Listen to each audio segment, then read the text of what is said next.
রজব মাস ইসলামী বর্ষপঞ্জির 4টি হারাম মাসের একটি, যা আত্মশুদ্ধি, তওবা ও ইবাদতের মাধ্যমে আল্লাহর নৈকট্য অর্জনের গুরুত্বপূর্ণ সময় হিসেবে পরিচিত।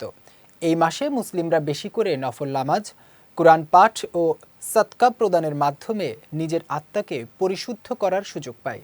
কোরআনে রজব মাসে যেসব আমল করার কথা বলা হয়েছে তা নিয়ে বিস্তারিত সঙ্গীতা শাহর ডেস্ক রিপোর্টে।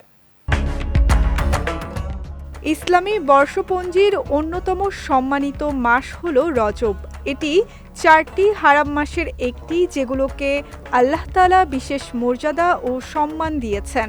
রজব মাস একজন মুমিনের জন্য আত্মসমালোচনা, আত্মশুদ্ধি এবং ইবাদতের মাধ্যমে আল্লাহর নৈকট্য অর্জনের গুরুত্বপূর্ণ সময় হিসেবে বিবেচিত। আল্লাহ কোরআন ও সুন্নাহর মাধ্যমে কিছু সময় ও স্থানকে বিশেষ মর্যাদা দিয়েছেন, যাতে মানুষ এইসব সময়ে সতর্কতা অবলম্বন করে এবং ইবাদতের মাধ্যমে নিজের জীবনকে শুদ্ধ করতে পারে। নবী মুহাম্মদ সাল্লাল্লাহু আলাইহি ওয়াসাল্লাম বলেছেন, এক বছরে 12টি মাস রয়েছে, যার মধ্যে 4টি মাস হলো হারাম। এই মাসগুলোতে গুনাহ থেকে বিরত থাকা এবং সৎ কাজে মনোযোগী হওয়া সাধারণ সময়ের তুলনায় আরও বেশি গুরুত্বপূর্ণ। রজব মাসের মূল শিক্ষা হলো তওবা ও আল্লাহর দিকে প্রত্যাবর্তন।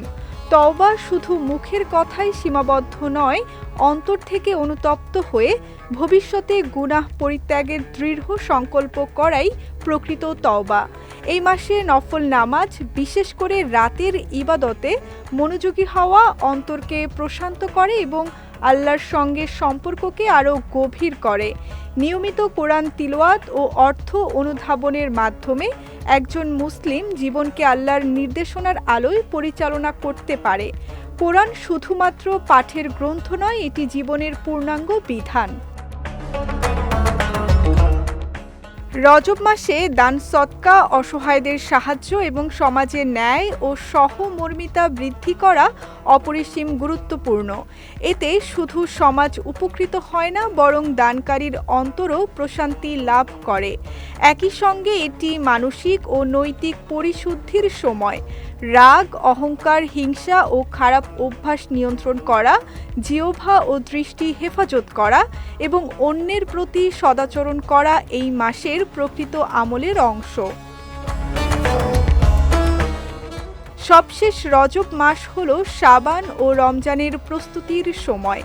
যে ব্যক্তি এই মাসে নিজের আত্মাকে পরিশুদ্ধ করতে পারে, তার জন্য পরবর্তী মাসগুলোতে ইবাদত ও নৈতিক জীবন পালন করা সহজ হয়ে যায়। তাই রজবকে অবহেলা না করে আল্লাহর আনুগত্যে কাটানো একজন সচেতন মুমিনের জন্য সর্বোত্তম পথ।